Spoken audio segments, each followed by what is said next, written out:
ఇది నార్మల్ తోటకూర అండి. అంటే నా దగ్గర ఉన్న 5 వెరైటీస్ ఏమేమి ఉన్నాయో చూపిద్దామని. ఇది నార్మల్ అందరికి తెలిసిన తోటకూర. ఇదేమో పింక్ కాడ ఉంటుంది కదా, ఆ తోటకూర అండి. ఇదొక వెరైటీ. ఇది వచ్చి నెమలి ఆకు తోటకూర అంటారు కదా, ఇది. ఇందులో కూడా వచ్చింది. ఇవి ఏమీ నేను సీడ్స్ వేసి వచ్చినవి కాదండి. ఆ మట్టిలో మిక్స్ అయిపోయినట్టున్నాయి, రాలినట్టున్నాయి ఎప్పుడో ఆ విత్తనాలు.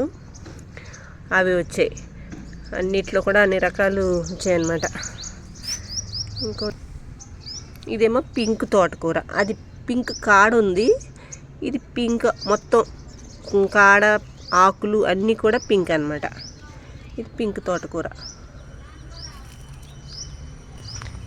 ఇదేమో వైట్ కాడ. ఇది మిల్క్ వైట్ కాడ తోటకూర అంటారండి. ఇది మొత్తం 5 వెరైటీస్. నా దగ్గర 5 రకాలు ఉన్నాయన్నాను కదా, 5 రకాలు అనమాట. ఇది ఒకటి చూపించాను ఆల్రెడీ. అవి మొత్తం 5 రకాలు ఉన్నాయి.